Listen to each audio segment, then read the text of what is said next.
Moving on to the Premier League, man, let's talk about the title race. The important thing. The only thing that really means anything right now, since The all the only other thing that titles and a matters. majority of the other leagues have already all been decided, except in the Premier League. Let's start with our boys, Arsenal, shall we? Okay. Had a big game against Manchester United the weekend at Old Trafford. Came out 1-0 winners, thanks to Mr. Old Man taking a Sunday jog out in the park. Mr. Casemiro could not get up quick enough. Playing Oh, Kai man. Havertz offside. Like, what was he doing, dude? Like, He looked confused and lost. He during did. that. He looked like a I mean, confused he old looked like man. he was trying to get open for Onana to hit him with a pass or something, and then just like walked forward. Well, Onana is looking to play it out. Plays a terrible ball out. But Casemiro's just like not sprinting to the He where walked the other defenders are. pretty He's much. just Yeah. taking a stroll, man. Sunday stroll. That's what all he was doing. Yeah, And that I'll give mistake would cost them because they I'll give lost because of that goal. credit to Ben White as well to see Kai Havertz down the line and to play that ball, and then Kai Havertz to play the ball to Leandro Trossard because that man is on fire. Both of them.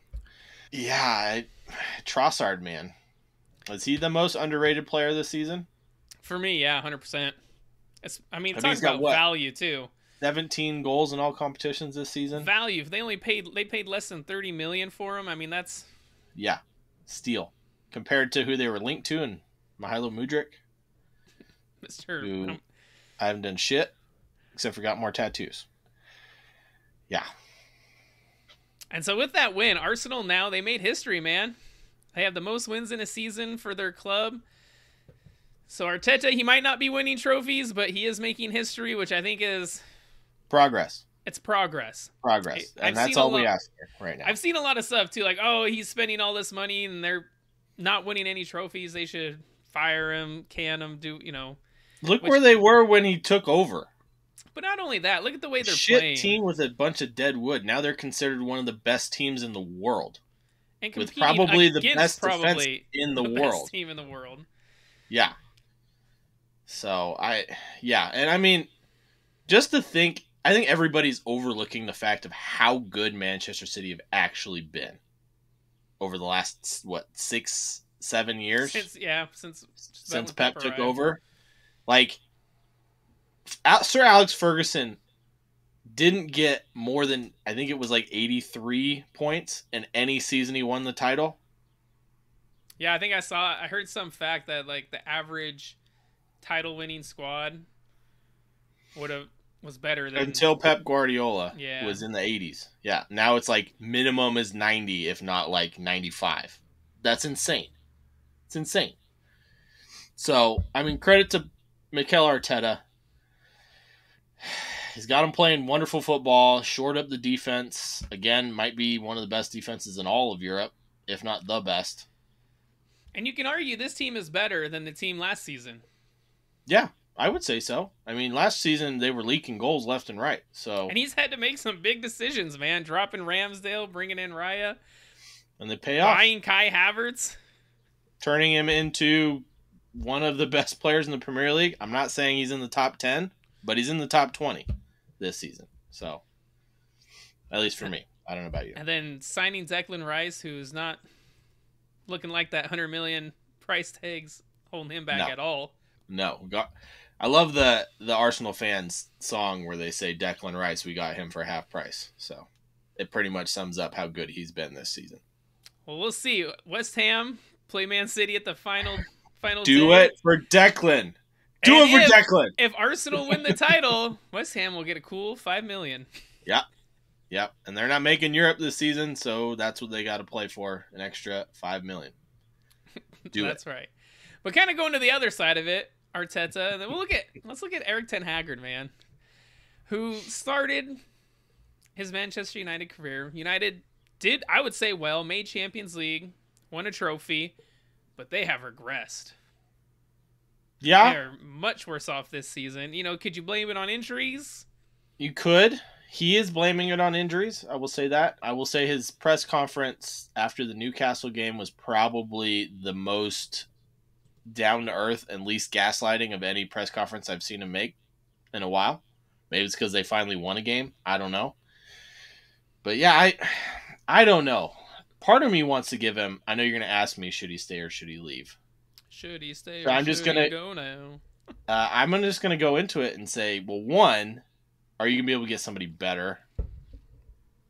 Probably not right now. Well, I'm going to ask you a question. I'm going to put you on the spot then. Give me a 3-person short list. Okay. Well, I'm going to go realistic. Realistic. Don't throw Zidane out there because we know he's not going. Michael Carrick. Okay. From Middlesbrough. You got McKenna at Ipswich, who was former assistant coach at United. Maybe that's too big of a jump for him, but it's a realistic option. Thiago Motta at Bologna. They just made the Champions League. That might be a good one. And I'll be honest with you, I mean, I keep saying it and you keep saying I'm crazy for it.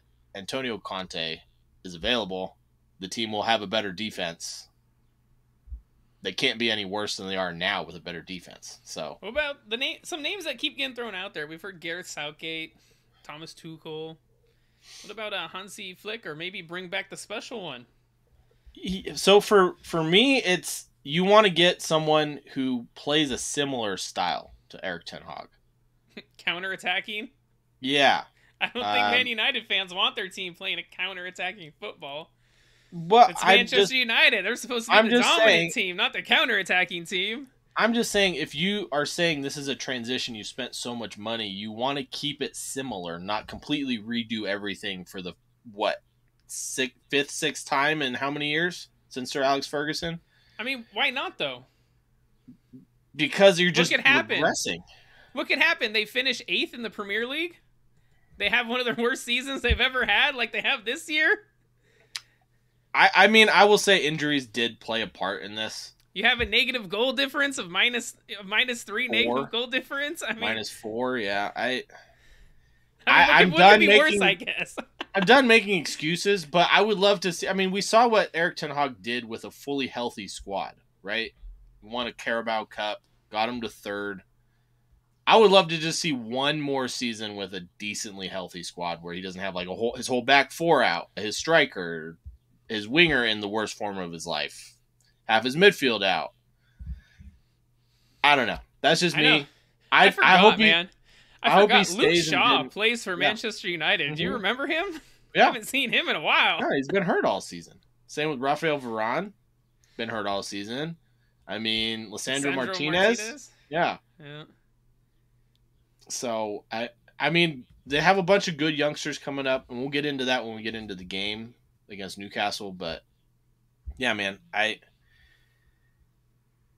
part of me after watching the Newcastle game is like, give him a chance.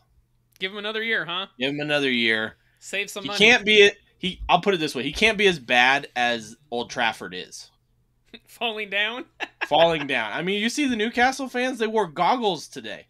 I did see that. They're about to go for a swim. Did you see that meme also? It was like Old Trafford. It showed the water pouring down. It was like, oh, it's the 6th tallest waterfall in England or something like that. I did see that one. Hilarious. But let's go to Man City, who honestly are scoring goals for fun. Yeah. They're just a machine, man. I mean, that's really the only way to describe them. They put, most recently, 2 past Tottenham. Before that, 4 past Fulham, 5 past Wolves, 4 past Brighton, 2 past Forest. I mean, they're just going about their business. Yeah. Yeah. I mean, they haven't lost since December 6th. Like, they're a machine when it comes to the second half of the season. And we were saying that come the turn of the year, City are going to be there at the end of the season, no matter what happens. And it's going to be who slips up the least. And so far, it's them going down to the last match of the season. Not to mention, the goal difference, what was that, like 3, 4, 5 weeks ago, was like 12, 15. Now it's 1. Yeah. It's 1. That's why I mentioned those score lines. They've been scoring goals. Yeah. I mean, they overtook Arsenal for most goals scored. They're at 93 now. Arsenal are at 89. So yeah, I mean, then they have players stepping up. Holland's scoring goals again. How about Gavardio, man? Looks like their left back's one of their most clinical finishers. Did you watch him in pre-match warm-ups for that Fulham game? No, I didn't even watch that game, man. He was the only defender taking shots with the strikers. And he looked better than half of the strikers with both feet. I didn't know he was that good. He's been showing it lately. I couldn't tell you what foot he's natural with. It's insane. I'll be honest. I did not watch that Fulham game. After I saw during the week Fulham, their training sessions was just flying fucking kites. I knew it was over. I watched it till it was 2-0, and then I turned it off. So, yeah. I mean, it's also at what, like 4:30 in the morning here. So I understand why you didn't wake up to watch that. I'm crazy. So, but yeah, man. And then of course they spanked Tottenham 2-0. I guess I wouldn't say they spanked them. It was a fairly close game for the majority of it. I'm gonna say that's a little harsh on at 1-0 Tottenham's first half. Son had a big chance to level it. 86th minute. I swear to God. Why does he go across the goalkeeper? Go around the goalkeeper, chip him, or near post, or near post? Why does he go across? I don't. Any other season, Heung-min Son puts that in the back of the net without even looking up, probably with his eyes closed. It just sums up his season for Tottenham this season. And also, I mean, I gotta give Ortega credit, man. Saves, yeah. He made 3 massive one-on-one saves. The Son one was easily the best chance. And Vicario as well, man. He looked like an Arsenal fan, some of the saves he was making. Yeah. Or Spider-Man. I couldn't tell you. He was all over the place. He was all over the place. He had some fantastic saves. But yeah, man, I want to bring up the first goal for Man United or Manchester City. Okay. Because Kevin De Bruyne, did you think he was offsides looking at it, watching the replays? On replays, yeah, but of course it doesn't give the best angle. Okay. Did you see a line drawn? Not on the TV, no. Isn't that VAR's job? For it to be on my TV with lines? To draw lines? Because I saw one where they used Romero's shoulder, not his knee, and he looked offsides. Are you saying there's some collusion? I'm not saying collusion. I'm just saying VAR didn't do his job. Again. I mean, they cleared it 30 seconds after he scored it. Yeah. Whereas in every other game, the entire week, it took 2, 3, 4, 5 minutes on something that close. Just saying. You heard it here first. Redbeard's talking collusion. I'm just saying this is one of the reasons why I would rather have automated. Wow, the beer is really getting to me. Semi-automated offsides and get rid of VAR. Or just put all of the control in the ref's hands and just be like, hey, go look at the monitor. And that's it. VAR gets 0 power. 0.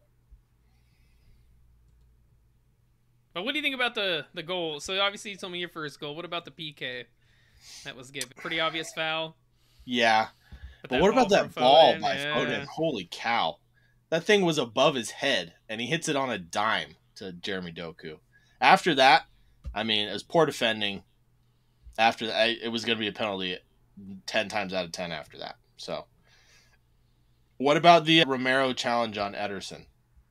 I would call that more a collision. They were both going for the ball.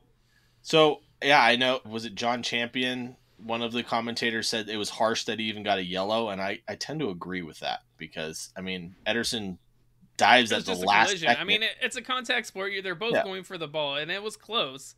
And not only that, for it, yeah. But he hits him in the hip or inner thigh, not even close to his feet. Like if Romero hits him with his feet, that's a red card all day because his studs were up, as they always are when he tackles anybody. But always. But yeah, Ederson was not happy about coming off either. Did you see his little? And Pep said after. Yeah, I did. And what about Betancourt's? Betancourt's too, man. That was me. That was me when Son missed that chance. Throwing everything, stomping chairs. Yeah. Putting holes in chairs with his cleats, yeah. I felt it, man. That was me too.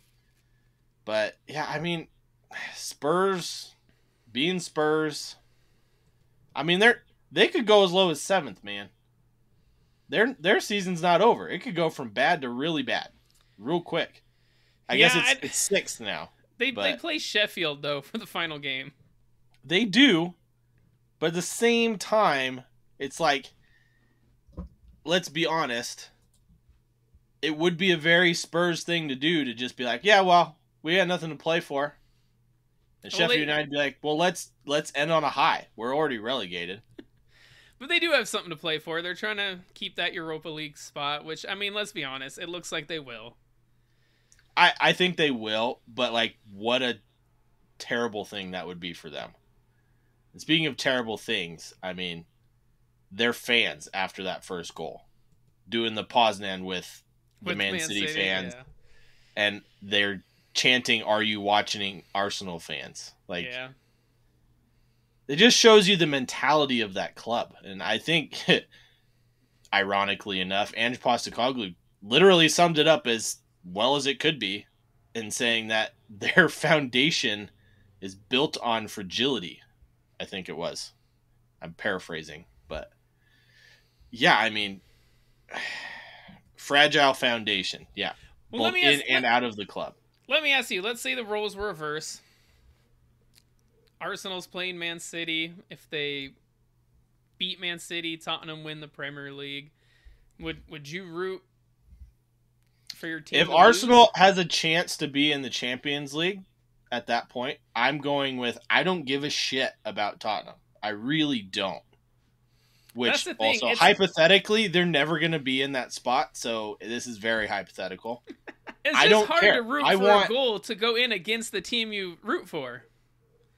That you're cheering for. That's your team. It's hard to want a goal to go in against them. At my core, I fucking hate losing. Pardon my language, but like I hate losing more than anything.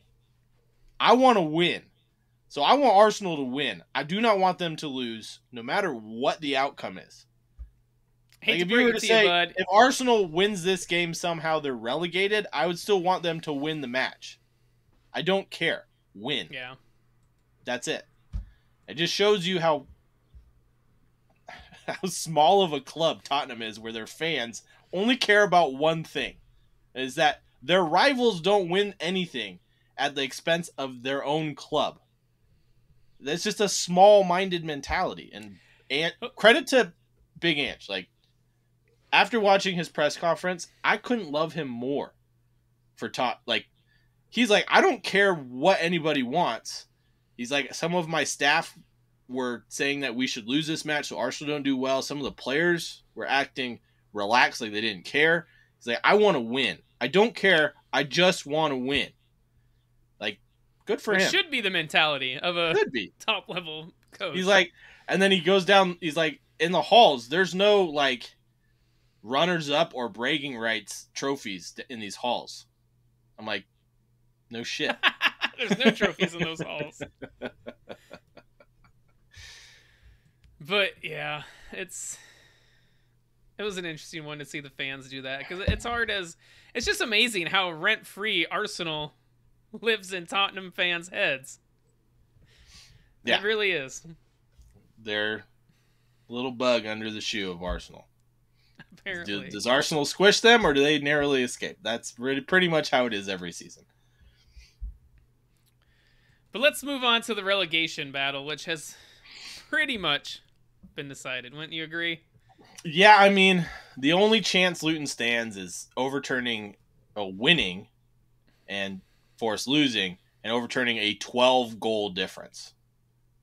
I've never seen that happen ever. I've seen like 7, but not 12. So, yes, I'm going to go with they're all but relegated at this point. Well, I got news for you, man. Luton are going to win 10-0, and Burnley's going to beat Tottenham 2-0. Who do Forest play? You said Burnley. Burnley. They play Burnley, yeah. They play Burnley.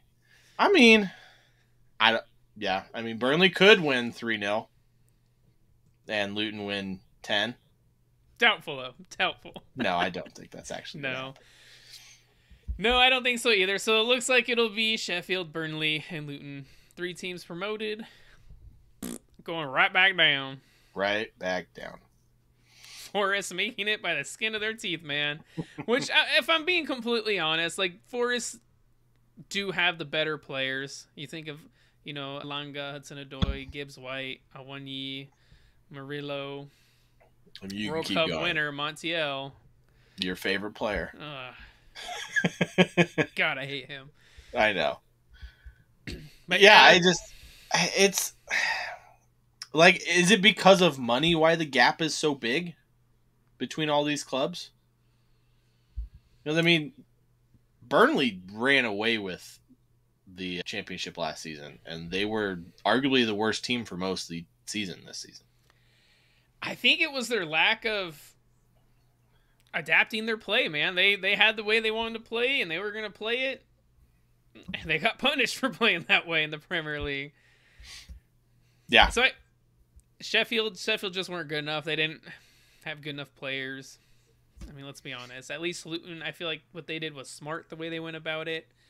Picking up a few pieces fun to here. Watch. Picking up fun to watch. Ross Barkley, getting a loan for Sambi Lokonga. I do think they have Premier League quality players in Morris, Kaminsky, Adebayo, Doherty. We'll see if they can hold on to him. But I guess I have a question for you. Out of the three teams that have gone down, yeah, which one do you think is the most likely to come back up? I mean, I want to say Luton, but I'm going to say Burnley, because if they play the same way that they played in the championship season prior, with the quality that they're playing against, they'll do it again. You have turned me into a Luton fan, man. Isn't it weird? I feel like Luton were kind of one of those teams that everyone was cheering for. Yeah. And kind of hoping would make it out of the scrap. Like, you could give two shits about Sheffield, Burnley. They've been here before. But it was Luton. It was almost like, oh, come on, Luton. I mean, Sheffield United is the worst defense in Premier League history with one game left. With a game left against Tottenham, yeah. They scored only 35 goals in 37 matches. You're not going to survive doing that. Their goal difference is almost double that of Burnley's, who's in 19th. Negative 66. Yeah. Yeah, I mean, I don't think Sheffield United will make it back up next season. I don't think so either. I think Luton and Burnley will probably do it. But, I mean, there's some good up-and-coming teams in the championship, so we'll see how it goes next season. I'm very excited to see, Ipswich, Leicester City, and whoever wins the, richest game on earth. Yeah. At Leicester City, we love to see them back in the Premier League, and I'm excited to see Ipswich because they're like Luton. Small stadium, fun to watch. Don't think that they're going to be very good, but it could be one of those things where, just like Luton, they give teams some problems. And yeah, kind of going over the other teams that were in that relegation fight for a bit. Forest, something needs to change with them, man. They really have to address that. We'll see if Nuno can start getting a little bit better out of those players. You had Everton, who credits Sean Dyche, man, with the points deductions, got out of that relegation scrap. I mean, with 40, they had 40 points, so they were a good 14 points. They're 14 points clear currently. But I mean, with another 8 points, man, they'd be up in like 12th or 13th. 11th. They have a better goal difference than Bournemouth. Okay. So they'd be in 11th, which is, for Everton's side battling relegation again last season, pretty damn good. Which also, as a neutral or as an Arsenal fan, with Everton being one of the most informed teams in the Premier League coming into last weekend, Arsenal, it scares me a little bit. I'm just saying. Yeah, at the Emirates? Yeah. Deep down in my lack of a soul, Everton scare me a little bit as an Arsenal fan watching them play against United, even though they never got out of, I would say, first gear. Not even second. So. And then Brentford, kind of the other team down there, really regressed this season. They were better off without Ivan Toney as well. They kind of were. And they have some fantastic players in Mbomo and Visa. Ben Mee. Ethan Pinnock, yeah. Mm-hmm. So they did have quite a few injuries. I know Ben Mee's been out for forever. Yeah, I mean, it'll be interesting to see how they do next season. How much they sell Ivan Toney for, or if he even leaves at all. I mean, it's kind of gotten quiet on the rumor front for him, so we'll see. All right, well, let's move on to some of these European places because we still have a couple to be decided, but I think they're probably going to end up where they are now in Tottenham and Villa. Chelsea getting that Conference League spot. But yeah, Chelsea, I mean, I would say if Manchester United somehow wins the FA Cup, they could still get a European spot. So, yeah, but are they going to beat Man City? I don't think so, but Eric Ten Hag seems to think they stand a chance. So, yeah, he also thinks his side's one of the most entertaining, and they are one of the most entertaining, but not for the reason they allow so he many thinks. shots, yeah, on target, on goal. So Liverpool, I mean. Let's dig into this Liverpool and Aston Villa game, man, because this this might be up there for one of my votes for match of the season, man. This game was so much fun to watch. Go on, man. Yeah, I'm gonna keep going. I was gonna say I don't want to interrupt you, but I'm gonna keep going. Go on. Starts off with a horrible Emi Martinez howler. Yeah. So what was that? Not even a minute and a quarter into the match. It was a couple minutes in. Yeah. It was early. Was that Harvey Elliott hits a cross, takes a deflection, hits Emi Martinez. He literally grabs it in his chest. Catches it and then falls and then it grabs it in his chest and it squirts out and then he knocks it into his own goal. Like if he didn't touch the ball and just like let it bounce, he probably could have got up and walked over and picked it up. But instead he hits it into the goal. He becomes the only player in Premier League history to score 3 own goals in a season as a goalkeeper. I did see that stat, yeah. And then we got, this one ended 3-3. And then I know we didn't say that before, but I mean, this game was all over the place. I think Villa should have had 7, 8, or 9 goals in this one. Could have had a couple more, that's for sure. Holy cow. But going to the other side, what happened to Liverpool, man? They spent the most time on top of the Premier League this season. They had it all in their hands. I know we've talked about it before, but what were the causes of this? Besides the implosion. The injuries probably had something to do with it. I mean, we were talking about, was it the FA Cup against Chelsea, I think it was, where they played really well. United. Maybe it was a Carabao Cup. I don't remember. Yeah, but it was final. all the youngsters playing in some cup final. That was the Carabao Cup final, yeah. It was the Carabao Cup final. So all those youngsters playing well. They played well for a game, but then, over time, young players make mistakes. It's just how it is. Make mistakes, you learn. I mean, I would argue they were it was until their players came back when they started to actually struggle. Well, it was right after that game that it just started going downhill after that Carabao Cup final. And then you're not wrong. The players that came back have been terrible, have been out of form. Mo Salah being one of them. Szoboszlai has not been good since pretty much the new year. I mean, the only Alisson has been in and out of the squad. Darwin Nunez took a fall off a cliff as well. He was actually doing something, and then he tanked. Haven't seen much from Luis Diaz or Jota. Cody Gakpo has been popping up with the odd goal. I don't think Endo is really the answer for a team of Liverpool stature. So, yeah, I mean, do you want me to keep going? Joe Gomez is playing right back. I 100% agree with you. I'm just going to back you up a little bit here. Okay, just in case someone decides to argue with us. I mean, so let's go back to their front three, right? We got Nunez, Salah, and Diaz. After those injuries piled up, they came back. I mean, Nunez is second in the Premier League in big chances missed in 27. Second. Okay.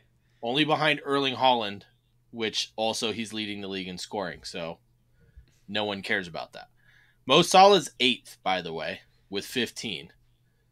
And Diaz is 12th with 12. So their top 3 are in the top 15. They're the only team with their front 3 in the top 15.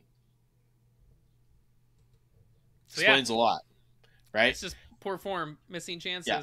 And then you got Endo. As much as I love him as a player, he's not your typical Liverpool bruising center defensive midfielder. Like he He just doesn't do that. He's always there. Like Roy Kent, he's everywhere. But he's just not that guy who's going to put in a crunching tackle, set the tone for you. That's what Liverpool needed.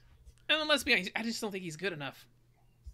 As harsh as that is, I just don't mean, think he's good enough. If they can go out and sign one. But I have seen some stinkers from him, too. Yeah, where he just goes missing. Or makes mistakes. I mean, he will make a great bench player next season if they go out and sign a better defensive midfielder. I will say that. Yeah. And then side note, I don't know how Virgil van Dijk got included in this year's finalists for player of the season and Rodri missed out.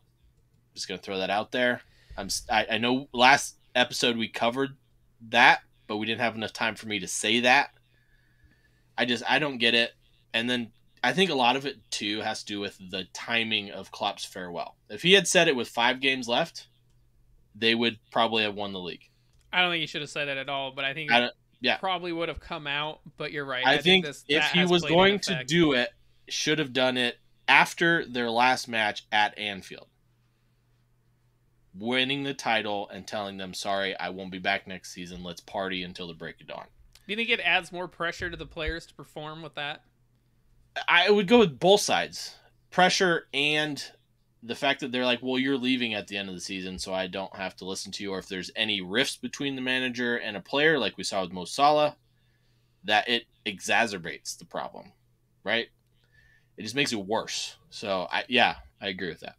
Yeah, and then, Villa making Champions League for the first time in 41 years. 4th place, you called it, man. Kudos to you for that prediction at the beginning of the season. Thank you. I got to give you that one. Good job. Thank you. I mean, we also both picked Chelsea to finish in the top 4, but we'll get into that in a later episode when we go over our predictions and how they panned out. But yeah, I mean, Unai Emery, 2nd season in the Premier League. I mean, with Villa, Champions League for that Aston Villa squad, I would have guessed. I mean, I did. You did, though. It was a guess. It was a guess. So I got to ask you because, we saw Newcastle fall off this season playing in the Champions League. However, Newcastle didn't play in Europe the season before. Villa played in the Europa Conference League, got to the semifinals, still finished 4th. Do we see them pull a Newcastle and fall off as much as Newcastle did this season? Probably so. Just because I don't think they have the squad depth. There's a big difference from Europa Conference League to Champions League.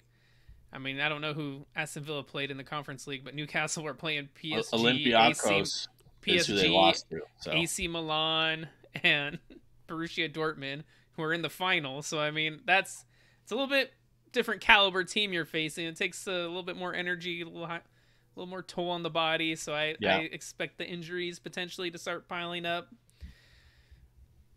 Unless he can rotate and get that squad depth. Yeah, a couple signings will help too. Okay, very quickly on to Brighton and Chelsea, as Chelsea would win 2-1. I mean, there's a lot of controversial calls in this one. You got, Brighton having a PK call for the challenge on Adingra. Do you think that one was a penalty? I did not watch this game because I was watching Newcastle Man United. Okay. Well, I thought it was a penalty. I thought it was a penalty because he goes straight through him, doesn't get any of the ball. I've seen it called a million times. I did see Reece James get a red card. Yeah, his 2nd game back from injury, gets his 2nd red card, second straight red for violent conduct as he fell on the floor and kicked out at Julio Enciso, if I'm not mistaken. Which means, Targo, drum roll please, he will miss the last game of the season because he has not played more than 2 games in a row all season. And he'll also miss the first 3 matches of next season. He gets a 4-game ban. Fun stuff. Well done, Reece James. Set records this season. Well done. Valentin Barco, their new right back they signed in January from Argentina. I think it was River Plate. Might be Boca Juniors. 19-year-old. It's a red-headed Argentinian. I just want to say that. Yeah, holy cow, was he good in this match. Header, that was I was going to get to that. The Iceman himself. Woo! Man, that was cold. That was a good, just spectacular header. I mean, thank you for that segue over to Chelsea.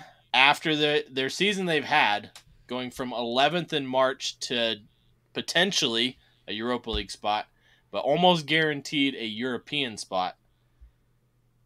I mean, is Pochettino the right man for the job now? I certainly think so. They've been playing well. I know there's been kind of like he made a weird comment here last week where I think he was asked the question, "Oh, will you be, do you think the club will want you next season?" He made the comment of, "Well, do I want to be here next season?" kind of a thing. Well, it's because they ask him in every press conference, "Will you be here next season? Do you think you deserve to be here next season?" What if I don't want to be here next season? Yeah. That's kind of was his response. Yeah. If So if I don't feel wanted, I don't want to be there. So I don't blame him. Also, there's plenty of bigger teams out there that he could go coach, like that United job, Barcelona. Little Javi's there. I'm just saying, another year. Meh. How about Bayern Munich? Bayern Munich are looking. You're not wrong. And then, yeah, I just want to give Poch credit. I agree with you. I think he should stay, man. He's done a great job this calendar year. Yeah, took him a few games to figure out that team of ragtag bunch of youngsters there. Yeah, he's doing well. I mean, credit to him. Benched Raheem Sterling, which I didn't think he would ever do. So, all right. Lastly, Newcastle and Manchester United. The game you did watch. I did. Massive watch this win game. for United. Dented Newcastle's European hopes.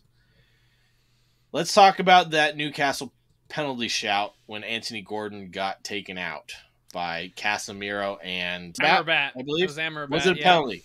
Was it a penalty? So Tim Howard sure thought so on the halftime show, but I honestly didn't think so. I mean, yes, Amrabat clips him, but Casemiro, it was almost like he was running, Amrabat's coming from the back, Casemiro kind of comes from the side and tackles, and they all kind of slam together. But Casemiro gets a chunk of the ball, makes a fantastic tackle, but before he does, Amrabat does clip Gordon, so I could see it being given. But I'm kind of glad it didn't. I'm going to go with, you think of the Trossard penalty shout that didn't get called where he barely taps the heel versus this one where he literally, Amrabat, takes Gordon's sock off. He doesn't take his sock off, but where he steps, it does. That section of his sock is gone. Oh, those socks are all flimsy anyway. I'm just saying. I've seen that. Games. I'm with you, and I'm glad it wasn't called because Casemiro did get the ball. But I've seen that called 9 times out of 10. That being the one. If it was given, I wouldn't be surprised, but I am glad it was not. Just for that Casemiro tackle was awesome. Real quick, was United's first goal the ugliest goal you've seen all season? It was I wouldn't say it was the ugliest goal. Here's the ball. A nice finish. Kobe Mainoo put it in the net, and he puts it right down the middle, and he still scores. Slightly to the goalkeeper's right. Their 3 top players, Højlund, young guns. Sorry, Amad Diallo, Højlund, and Kobe Mainoo all scoring, getting stellar performances in this one. And then last question before we get on to our headlines real quick. Should Anthony Gordon be a shoo-in for the Euros for England? Oh, yeah. I agree. All right, Targo. Headlines to watch for Super Sunday. Let's hear them. For me, there's only one, man. It's the title race. Manchester City have to beat West Ham. Arsenal come on, you Hammers! Have to beat Everton. I'm going to get the bubbles out. We're going to do it. Getting the bubbles out. We're going to Saturday night, we're going to watch Green Street Hooligans. And we're going to blow bubbles Saturday morning. Tiny we're bubbles. Do it. Yeah. Yep. I'll be Charlie Hunnam for one day. For me, yeah, does West Ham do us all a favor and show up and spoil City's day? I saw a tweet from an Arsenal fan that said at the beginning of the season that they had a dream that West Ham beat City on the last day of the season to give Arsenal the title. And it was posted at the beginning of the season. Well, let's hope that comes true. I hope it comes true. Like I said earlier, Everton's one of the most informed teams in the EPL right now. Also, nothing to play for. They're feeling Will safe. They ruin Arsenal's run at glory? And then can Chelsea and Newcastle close the gap on a Europa League spot? Will Sheffield United put an end and sum up Tottenham's season the way that they play? And then will Jurgen Klopp's final send-off against Wolves end on a high note? I think it will. I do too, but there's always a chance with that Wolves side. They did beat Manchester City, so Liverpool Not the way recently. they're playing. I'm saying Liverpool the way they're playing, I know. it can happen. Anyways, let us know what your guys' headlines to watch are for Super Sunday. It's going to be a good one. Make sure you check out our Redbubble. See the stickers there. Posters like behind Targo there. We got hats, mugs, stickers, you name it. It's all on there. Go check it out. Brews and Banter FC on Redbubble. Make sure you check out our Instagram, our Facebook group, our TikTok, Brews Banter FC, Brews FC on Instagram. Make sure you like, subscribe, hit that notification bell. But we love you guys. Thank you so much for supporting us. And until next time, at the end of the Premier League season, Whee! see you on the other side of Super Sunday. Cheers. Cheers.